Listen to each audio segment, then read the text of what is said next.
Shalom bien-aimé, la paix de Jésus avec toi. Alors aujourd'hui, nous allons parler des forteresses. C'est quoi une forteresse et comment faire pour démolir les forteresses dans nos vies? Si tu ne me connais pas, je suis Marie-Pierre Paul, servante de l'Éternel, présente sur les réseaux comme tu peux le constater, coach de vie, entrepreneur, bref, multitâche parce que je fais beaucoup de choses à la fois par la grâce de notre Dieu. Alors sur ma chaîne YouTube, je te parle d'accomplissement, de réalisation. Mais bien aimé, avant de faire, il faut être. Donc, il est pour moi question de t'accompagner à mieux cerner ton identité en tant qu'enfant de Dieu, enfant de lumière, enfant de grâce, et puis pouvoir manifester totalement qui tu es. En gros, c'est d'accomplir ta destinée prophétique, te connaître et te réaliser, cerner ton appel et entrer pleinement, voilà, dans le mandat que tu as reçu de Dieu. Alors, si c'est quelque chose qui t'intéresse, bien aimé, voilà, tu peux te connecter, tu peux t'abonner du moins, et puis n'hésite pas à nous écrire, à partager avec nous. Je serai dans la joie de pouvoir entrer en communion fraternelle avec toi. C'est en quelque sorte de pouvoir fraterniser, voilà, avec toi. Alors, si tu entends des bruits à gauche et à droite, bien aimé, vraiment, je m'en excuse parce que j'ai pas trouvé de meilleur moment pour pouvoir filmer cette capsule.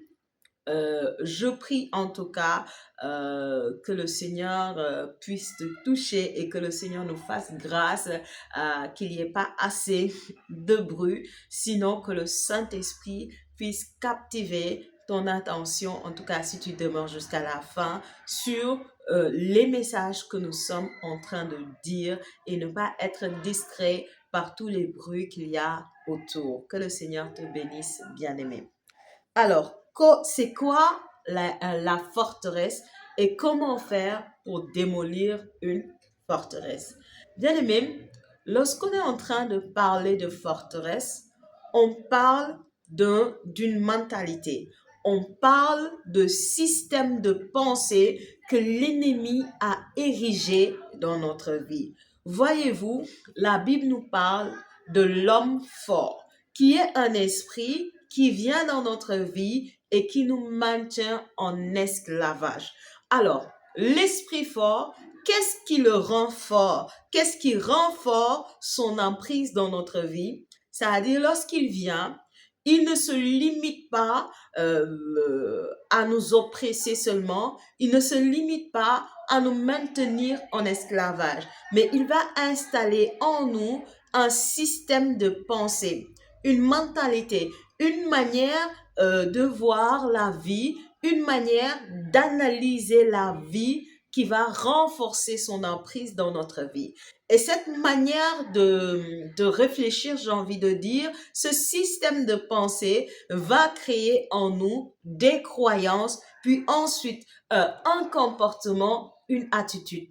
Voilà, parce que vous savez, bien aimé, l'être humain agit et réagit en fonction de ses croyances, en fonction de sa mentalité. Lorsqu'on parle d'attitude et de comportement, c'est très lié à notre état de pensée, notre mentalité, notre système de réflexion. Et même nos émotions vont dépendre de cela. Et ça, la Bible l'appelle le cœur.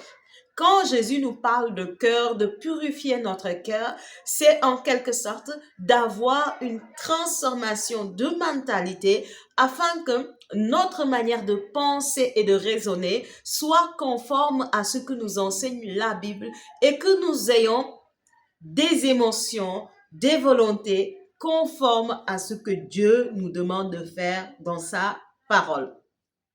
Et donc, quelque part, bien aimé, détruire une forteresse, c'est déceler l'action de l'ennemi au travers de nos pensées, de déceler les voies de l'ennemi pour pouvoir les détruire afin de conformer sa vie à la parole de Dieu, à ce que Dieu nous enseigne. Comment faire pour arriver justement à démolir les forteresses? Je te présente 5 points qui vont t'aider dans ce sens. La première chose, c'est la transformation de mentalité et de croyance. Évidemment, cela va de soi.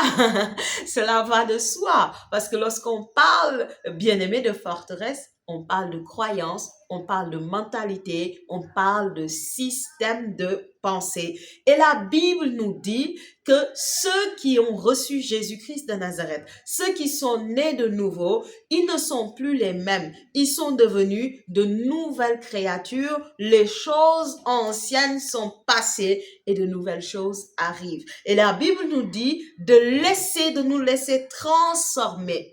Je pense à Romains 12 qui va nous dire de nous offrir comme des sacrifices vivants et de laisser Dieu transformer notre mentalité. C'est ainsi qu'on va arriver à discerner ce qui est bien, ce qui est bon, ce qui est parfait, ce qui est agréable à notre Dieu, à notre Seigneur. Bien-aimé, si tu as fait l'expérience de rencontres personnelles avec le Seigneur, où Dieu t'a touché, Dieu t'a visité, Dieu t'a renouvelé dans ta foi, il faut que tu arrives à un niveau où Dieu change ton système de pensée, où Dieu change ta mentalité, où Dieu change tes croyances. Voyez-vous, on est plusieurs à aller à l'église. On est plusieurs à déclarer notre foi, à proclamer notre foi. Tu vas voir une personne qui va te dire, par exemple, je crois que Dieu est le Père Tout-Puissant. Je crois en Jésus-Christ de Nazareth, qui est né de la Vierge Marie, qui est mort et ressuscité. Voilà. Beaucoup, par exemple, dans l'Église catholique, on va réciter le credo. Mais chez les évangéliques, je ne les ai jamais vus réciter le credo parce que ils ont la foi dans la Sainte Trinité, mais ne partagent pas forcément les mêmes dogmes que l'Église catholique. Donc, eux, ils ont la croyance. Ils vont pas forcément réciter le credo, mais ils vont proclamer leur foi parce qu'ils croient en Dieu le Père Tout-Puissant, ils croient au Saint-Esprit et ils croient en l'œuvre salutaire que Jésus-Christ a accomplie et ils le proclament et ils le déclarent.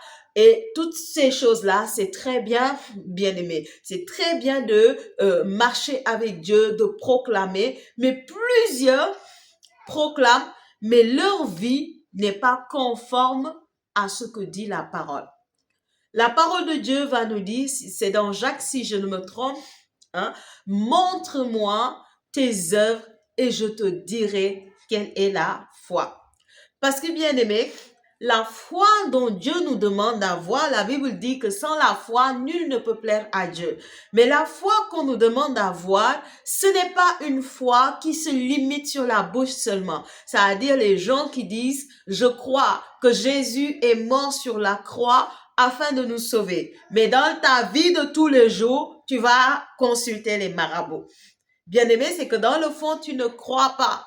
Parce que celui qui a la foi en Christ ressuscité, c'est la personne qui est conscient que Christ m'a sauvé par sa mort sur la croix. Il a pris ma malédiction et il m'a donné sa bénédiction. Et donc, lorsque je rencontre des défis, à qui irai-je sinon le Seigneur?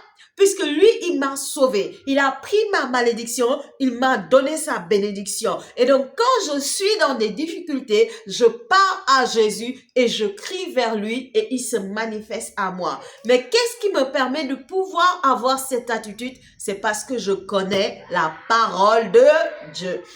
C'est parce que je sais ce que Dieu dit dans sa parole.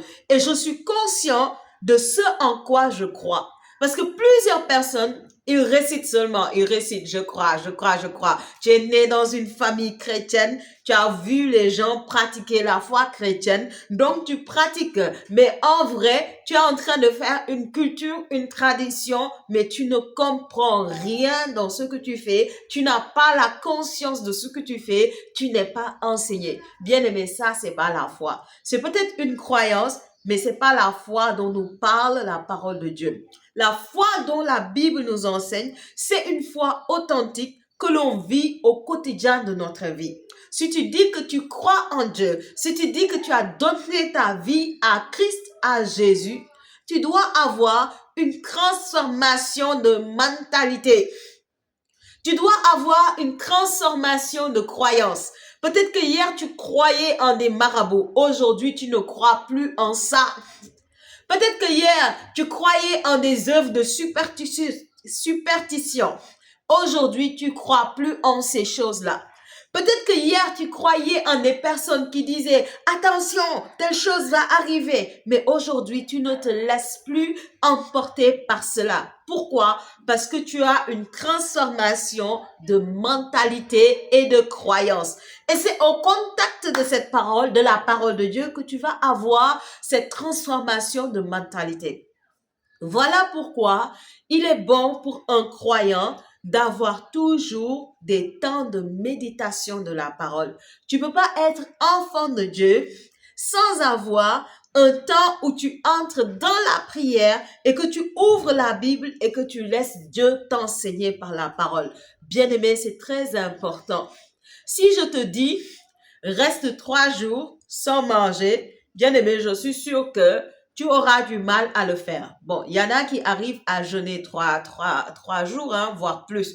Moi, la première fois que j'ai jeûné 3 jours, ça a été catastrophique pour moi. Bon, j'ai pu tenir par la grâce de Dieu, mais ça a été difficile. Ah, ma chair a pris un coup. Bien aimé, je suis sûre que, voilà, si je te demande de le faire, ça sera difficile pour toi. Alors, pourquoi voudrais-tu rester une semaine, un mois sans nourrir ton esprit, sans nourrir ton âme? L'âme se nourrit de la charge affective.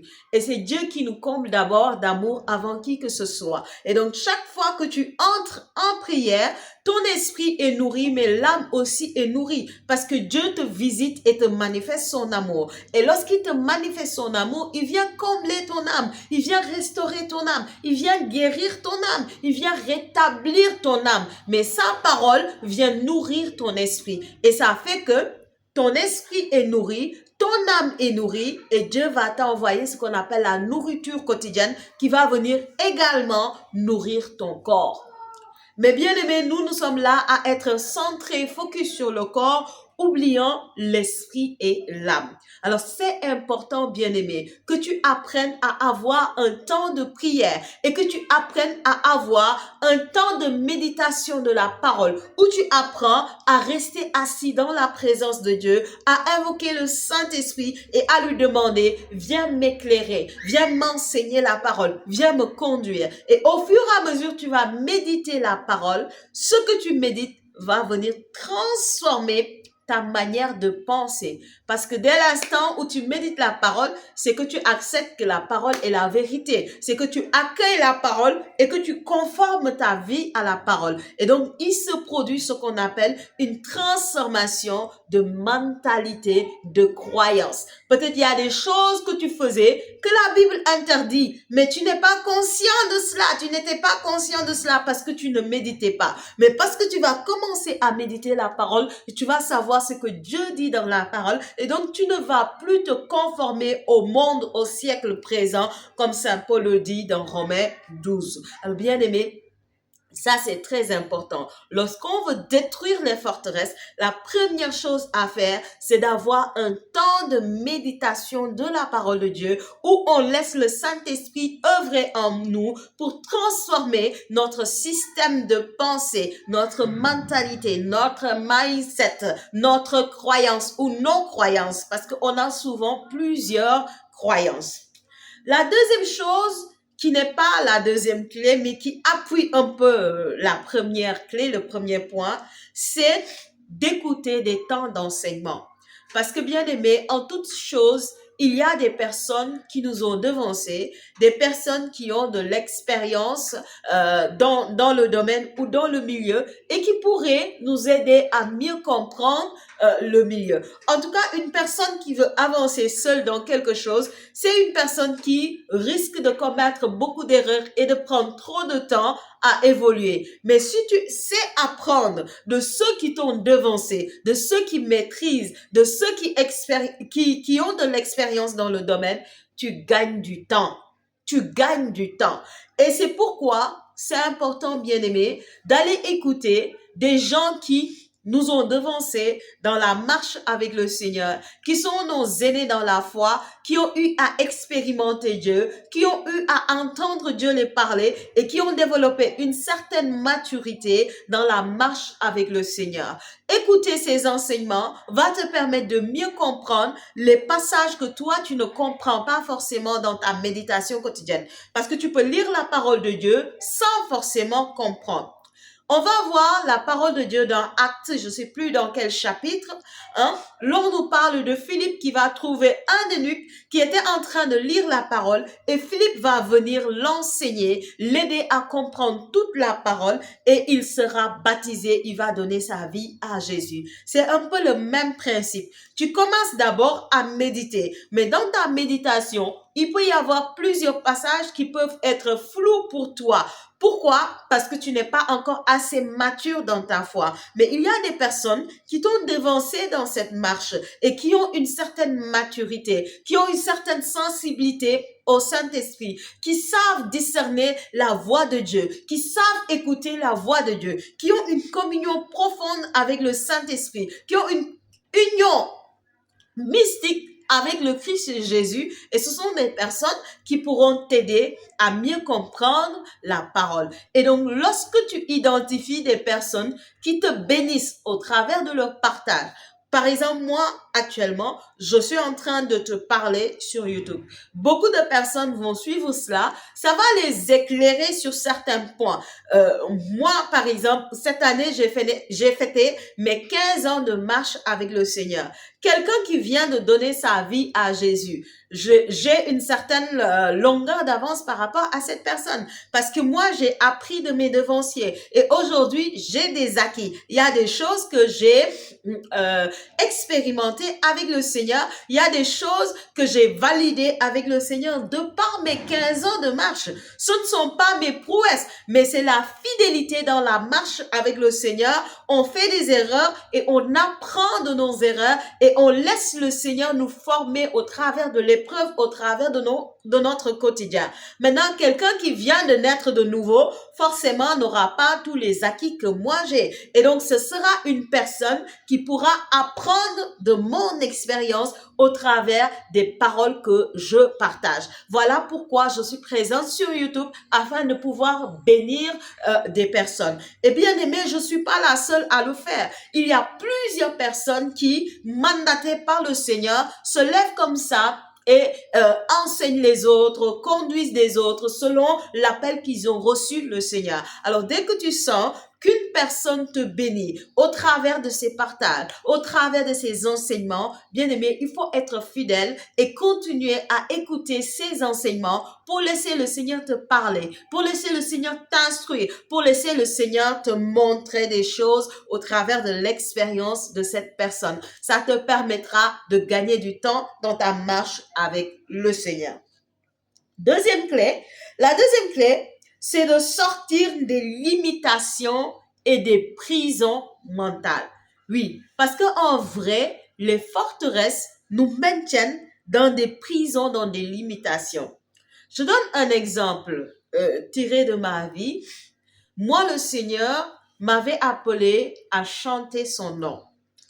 Et vous savez, quand il y a des appels qui dépendent de Dieu pour la réalisation, mais il y a des appels que tu sais que l'être humain doit faire un effort pour que l'appel se réalise. Par exemple, si Dieu t'appelle à être chef d'entreprise, bien aimé, ça va nécessiter que tu ailles te former en entrepreneuriat, que tu ailles te former en marketing, en gestion financière, voire même en ressources humaines. Parce que être chef d'entreprise, ça nécessite de comprendre le fonctionnement de l'entreprise. Dieu peut te donner l'onction, mais il va pas te donner genre une intelligence acquise où tu restes chez toi, tu ne fais rien et tu comprends toute la sagesse de comment fonctionne une entreprise. Non, il va falloir aller faire des formations pour comprendre le fonctionnement d'une entreprise, pour comprendre comment faire une bonne gestion de l'entreprise. Maintenant, si l'ennemi vient et il te donne une pensée, une croyance de toi, tu es nul. Dans tout ce que tu fais, tu échoues. Si tu maintiens cette forteresse en toi, tu auras du mal à entrer dans le plan de Dieu qui est de faire de toi un chef d'entreprise, une responsable d'entreprise. Tu auras du mal à entrer dans cette réalisation. Pourquoi? À cause des forteresses, à cause de la mentalité. Maintenant, si tu viens lire la parole de Dieu, excusez-moi, et que dans la parole de Dieu, tu lis qu'il est écrit que Dieu nous a bénis de toutes sortes de bénédictions au ciel dans le Christ. Et si tu entends des paroles comme « tu peux tout par celui qui t'a créé », bien aimé, ça vient changer ton mindset. Ça vient changer ton système de mentalité. Et là où l'ennemi t'avait bloqué en te disant que tu ne peux pas, en lisant la parole, tu vas réaliser que tu peux, que c'est l'ennemi qui veut te mentir pour te maintenir en esclavage. Mais toi, tu peux. Et lorsque tu vas prendre conscience que tu peux, c'est là où tu vas te lever afin de pouvoir briser les limitations de l'ennemi. Parce que les forteresses de l'ennemi, c'est pour te maintenir dans une forme d'emprisonnement mental qui t'empêche de te déployer et de faire ce que tu es appelé à faire.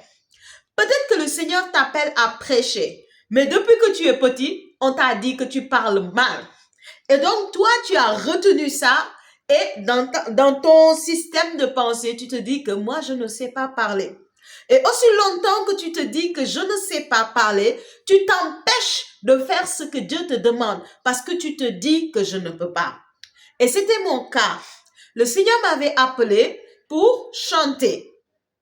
Mais depuis que j'étais petite, parce que moi, j'ai reçu l'appel à l'âge de 9 ans. Et donc, très rapidement, j'ai dit à mes parents que moi, je voulais chanter le Seigneur. Mais comme j'étais pas enseignée, je ne savais pas exprimer correctement l'appel. En fait, je ne savais même pas que c'était l'appel. Je ne savais pas qu'il y avait besoin de formation, de préparation, tout ce qu'il y a autour de l'appel. Bien aimé, à l'époque, je ne savais pas. Tout ce que je sais, c'est que j'ai reçu un songe divin par lequel où j'ai reçu l'appel sans savoir que c'était l'appel. Et après ce songe, j'avais des désirs qui étaient nés dans mon cœur, mais je savais pas que ces désirs étaient rattachés à ce songe divin-là qui représentait l'appel. Et dans ces désirs, il y avait le fait de chanter. C'est plus tard, quand j'ai rencontré le Seigneur, que j'ai appris que le Seigneur m'avait appelé au ministère chant. Mais bien aimé, j'ai reçu l'appel. 10 ans après, je ne suis toujours pas entrée dans l'appel. Pourquoi? Parce qu'il y avait des forteresses en moi qui me disaient, tu ne peux pas chanter. Parce que lorsque j'ai dit à mes parents que je voulais chanter, mon entourage autour de moi m'a dit, tu ne peux pas, tu n'as pas les compétences. Et l'ennemi s'est appuyé sur cette parole pour installer en moi une forteresse, un système de pensée. Et donc, bien aimé, par la grâce de Dieu, j'ai eu à fréquenter les chorales, j'ai eu à fréquenter plusieurs chœurs et partout où j'allais, on reconnaissait en moi le potentiel et on voulait me prendre pour me former, pour pouvoir faire les solistes, pour pouvoir chanter. Mais il suffisait qu'on me choisisse, je quitte la chorale ou je quitte le chœur. Pourquoi? Parce que j'avais peur de chanter devant les gens. Et pourquoi j'avais peur de chanter? C'est parce qu'en moi, il y avait cette forteresse de tu ne peux pas chanter. Il y a eu des experts qui ont quitté depuis la France, qui sont venus dans mon pays pour former les gens. Ils m'ont dit, waouh, quelle extraordinaire voix. Ils m'ont dit, toi, on peut pas te laisser comme ça. Ta voix est un trésor. Mais bien aimé, malgré tout ce qu'ils ont dit, j'ai pas saisi l'opportunité. Pourquoi? Système de pensée, forteresse de l'ennemi qui me limitait. Jusqu'à ce que j'en arrive à un problème où je me dis, mais attends, il y a un souci, il y a quelque chose qui ne marche pas là, je ne comprends pas, il y a quelque chose. Pourquoi je suis comme ça? Pourquoi à chaque fois qu'on me donne l'opportunité, je ne saisis pas l'opportunité, je fuis? Pourtant, je sais que Dieu m'a appelé dans ça. Et j'étais dans la prière, bien-aimé, je prophétisais, je parlais, je prêchais même la parole, je faisais les choses. Mais j'étais limitée, je n'arrivais pas à chanter. À cause de quoi? À cause de la forteresse. Et il est arrivé plusieurs fois que je décide de commencer à me former. Question de me dire, j'étais en train de me dire, non, si je fuis l'opportunité, c'est parce que je sais que je suis pas capable, quoi. J'ai pas une belle voix, ma voix n'est pas agréable, c'est mieux que j'aille me former, je serai prête. Tout un système de pensée, bien aimé, pour me donner des excuses de ne pas faire ce que le Seigneur m'appelait à faire. Et je ne savais pas que derrière ça, il y avait l'ennemi qui était en train de me malmener et de me faire perdre du temps. Beaucoup de personnes sont dans ça, bien-aimé. Le Seigneur t'a appelé à faire quelque chose. Tu as reçu l'appel, tu l'as accueilli, tu es conscient que Dieu t'a appelé. Pourtant, tu veux le faire de tout ton cœur. Mais il y a quelque chose qui te retient souvent. Bien-aimé, ça se passe dans ton mindset. Ça se passe dans ton système de pensée. On appelle cela l'homme fort qui ne te possède pas. Parce qu'en réalité, dès que tu as donné ta vie à Jésus, Jésus t'a délivré de l'emprise démoniaque, etc. Il ne vient pas te posséder, mais il se maintient en écart et il te malmène, il te dirige, il conduit tes attitudes, il conduit ton comportement en maîtrisant ton système de pensée par les forteresses qu'il a établi en toi.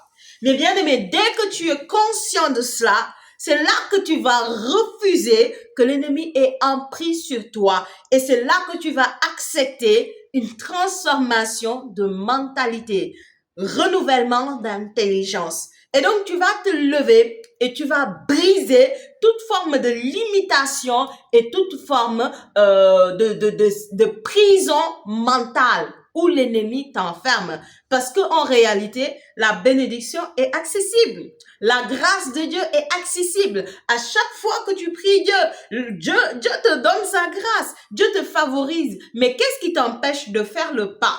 Qu'est-ce qui t'empêche de manifester ce pourquoi Dieu t'a appelé? C'est parce que l'ennemi est derrière et il te maintient par un système de pensée. Alors bien aimé, refuse cela, lève-toi et manifeste ta victoire en Christ. Troisième point, c'est de développer l'estime et la confiance en soi. Parce que malheureusement, bien aimé, les forteresses viennent un peu nous dérober l'estime qu'on a sur soi et la confiance qu'on a de soi. Et ça, généralement, c'est parce qu'on ne se connaît pas très bien. Mais je vais revenir sur ça.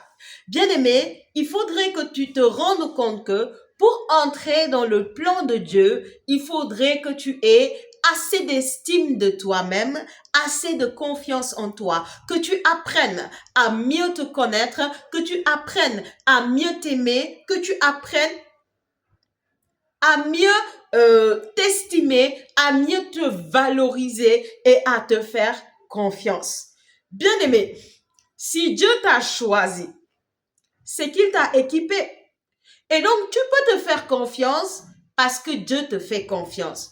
Souvent, moi, j'ai l'habitude de dire à Dieu, Seigneur, quand je regarde ma vie, je ne me sens pas capable. Je me sens tellement faible. Mais je me souviens des paroles de Saint Paul qui dit, quand je suis faible, c'est alors que je suis fort. Seigneur, parce que toi, tu m'as fait confiance, Tu m'as choisi malgré mes faiblesses, malgré mes incapacités, malgré mes limites, malgré mes défauts, malgré même certains péchés dans lesquels je combats pour pouvoir sortir de ça. Seigneur, malgré toutes ces choses, toi, tu m'as fait confiance et tu m'as choisi parce que tu savais quel potentiel tu as mis en moi. Alors moi aussi, je me fais confiance parce que toi, tu m'as fait confiance. Bien-aimé, se faire confiance, c'est en quelque sorte faire confiance à Dieu. Parce que c'est Dieu qui nous a choisis. C'est Dieu qui nous a équipés. Pourquoi? Parce qu'il connaît le potentiel qu'il a mis en nous. Et Dieu ne se trompe jamais. Il est omniscient, omnipotent, omniprésent. Il est celui qui demeure éternellement. Avant que toute chose n'existe, lui, il était. Et même si toute chose périt, lui, il demeure. Il est celui qui vit éternellement. C'est parce qu'il te connaît. C'est parce qu'il te maîtrise. C'est parce qu'il t'a créé et qu'il sait ce qu'il a mis en toi, qu'il t'a fait confiance pour te choisir, pour t'établir, pour te mandater. Bien-aimé, puisque lui, il te fait confiance, alors toi aussi, fais-toi confiance. Appuie-toi sur Dieu et fais-toi confiance. Puisque Dieu t'a aimé, puisque Dieu dit que tu as du prix à ses yeux, que tu es valeureux, que tu es un bijou précieux, alors toi aussi, apprends à t'aimer, à t'apprécier malgré tes défauts, malgré tes peines, malgré tes difficultés. Mais bien aimé, qu'est-ce qui nous empêche de nous aimer? Qu'est-ce qui nous empêche de nous apprécier? C'est parce que lorsqu'on était petit, on a mis sur nous des étiquettes. Voilà pourquoi mon quatrième point, c'est de mettre en doute les étiquettes qu'on a reçues et de les refuser. Oui, peut-être que quand tu étais petit, on t'a dit, toi, tu parles mal. Peut-être qu'on t'a dit que toi, tu marches mal. Peut-être qu'on a déprécié quelque chose sur toi et c'est resté dans tes pensées. Ou peut-être que tu as eu à expérimenter quelque chose et que tu as eu des blessures émotionnelles qui font qu'aujourd'hui, tu as du mal à t'estimer à ta juste valeur. Tu as du mal à t'apprécier et à te faire confiance. Alors, si c'est le cas, bien-aimé, je voudrais te dire que notre Dieu guérit. Notre Dieu restaure. Sa parole dit que par ses meurtrissures, il nous a guéris. Lorsque Jésus est monté sur le bois de la croix et il a été crucifié, il a pris nos malédictions et il nous a donné sa bénédiction. Il a pris nos péchés et il nous a donné sa sainteté. Il a pris nos ténèbres et il nous a donné sa lumière. Il a aussi pris, bien-aimé, toutes nos maladies et il nous a donné la vie divine que contient la guérison, la restauration, la libération, la délivrance et toutes les ressources et provisions dont nous avons besoin. Oui, bien-aimé, Dieu guérit, Dieu restaure. Si ton parcours a été difficile et douloureux, alors aujourd'hui, tu peux te laisser toucher par la grâce de Dieu, tu peux te laisser visiter par la grâce de Dieu, tu peux te laisser restaurer par la grâce de Dieu. Et si on t'a dit des étiquettes du style tu es moche, tu es vilaine, ton nez est comme ça, ton nez est gros, tes yeux sont comme ça, ta bouche elle est comme ça. On t'a donné tellement de remarques. Bien-aimé, choisis de refuser ces choses. Choisis de les mettre en doute. Si on t'a donné des étiquettes du style tu ne peux pas, tu n'es pas capable, bien-aimé, je t'ai dit tout à l'heure, au travers de la parole de Dieu, tu dois avoir un renouvellement de mentalité. Alors refuse tout ce que l'on t'a dit.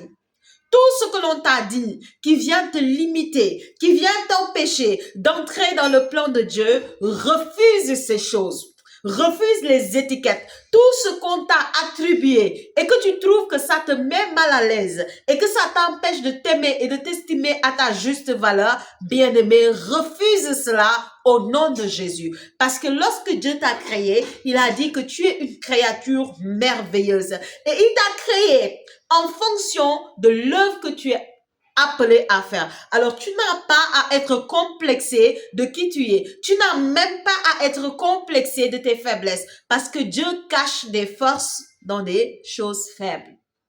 Oui, bien-aimé, il n'est pas rare de voir des hommes de Dieu qui avant détestaient leur voix, mais qui aujourd'hui leur voix est un trésor. Pourquoi? Dieu a caché le trésor de leur voix dans une voix qui paraissait faible.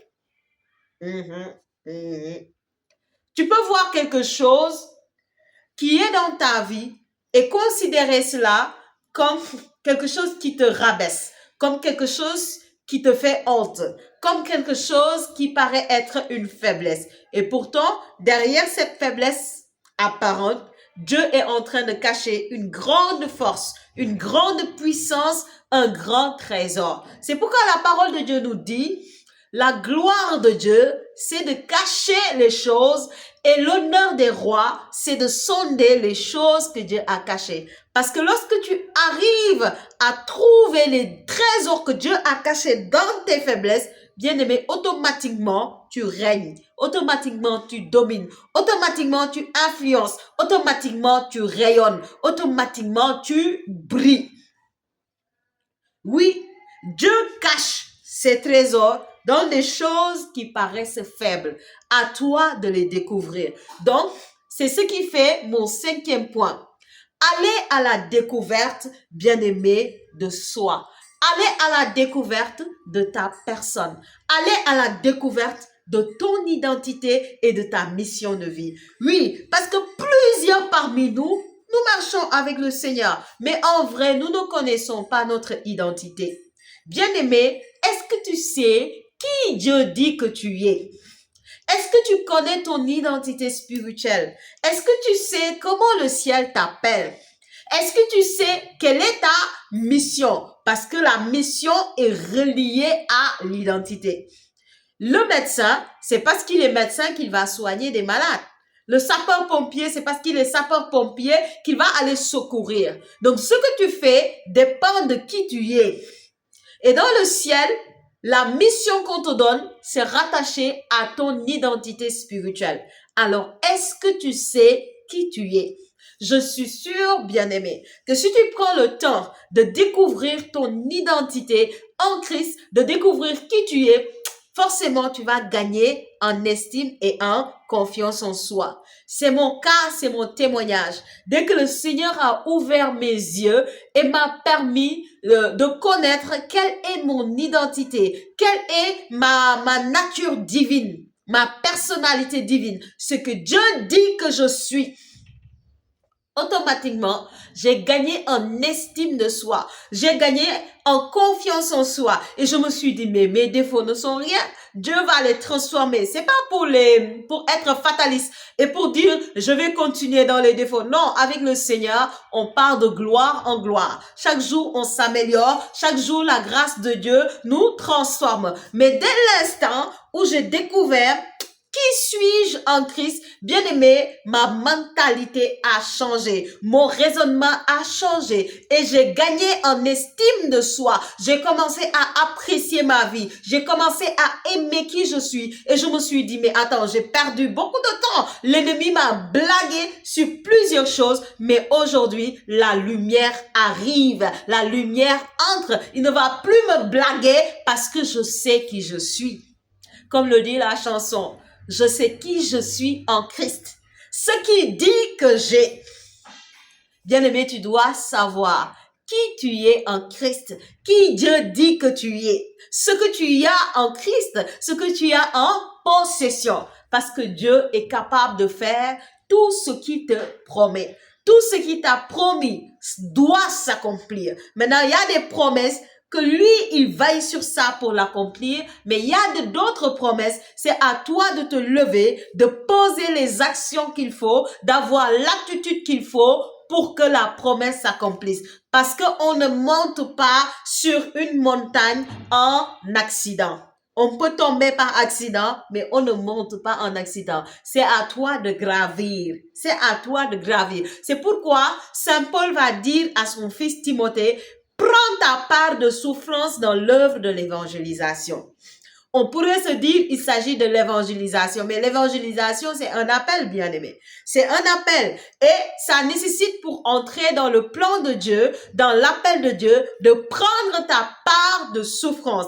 Prendre ta part de souffrance, ça ne veut pas dire que forcément tu vas être dans une vie compliquée, difficile, où tu pleures tout le temps. Non.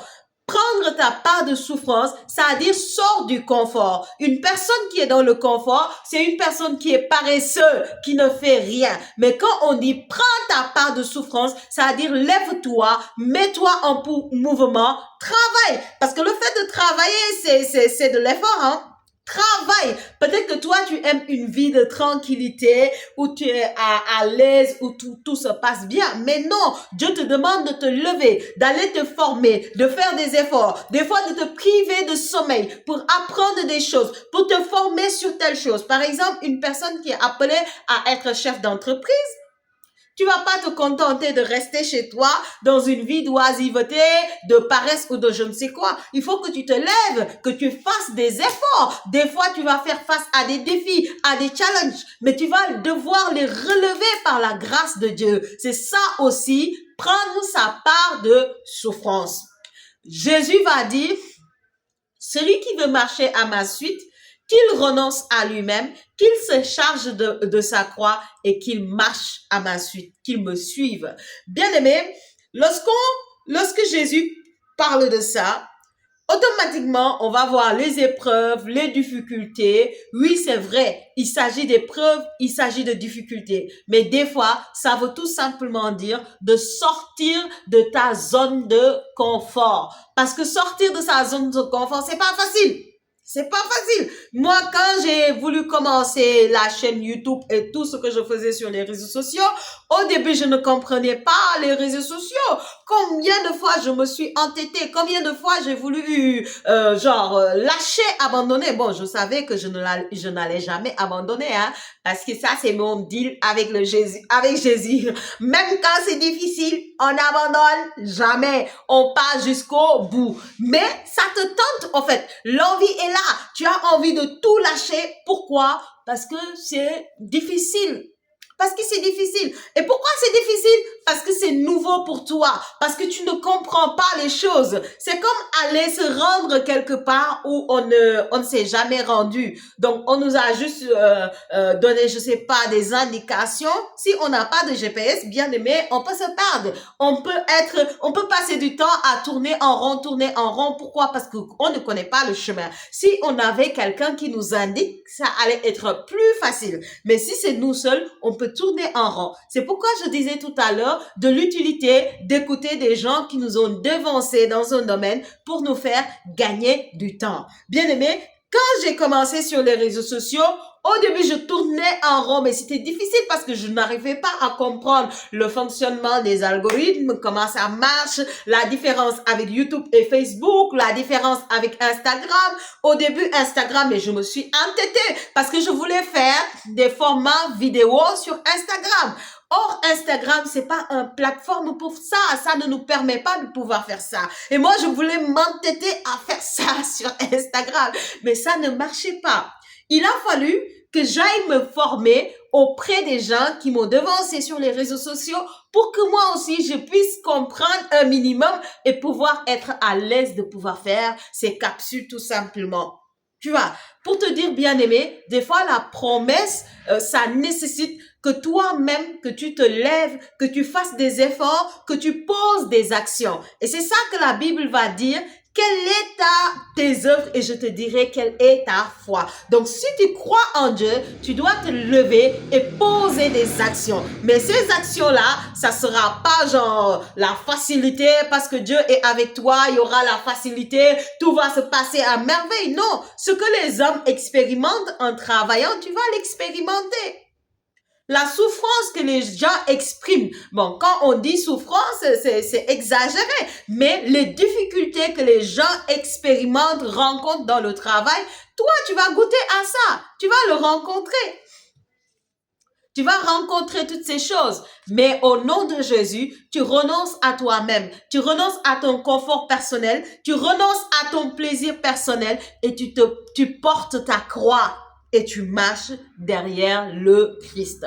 Voilà, bien-aimé, c'était les points que j'avais à t'apporter aujourd'hui et je prie pour toi que le Seigneur t'accorde la grâce de mettre en place ces clés dans ta vie, d'appliquer ces points afin de pouvoir démolir les forteresses de l'ennemi pour entrer pleinement dans l'appel que le Seigneur t'a adressé et réaliser le mandat que le Seigneur t'a confié. Que le Seigneur te bénisse, bien-aimé, que sa faveur soit sur toi, que sa grâce soit sur toi et que tu puisses aller de gloire en gloire au nom de Jésus. Amen.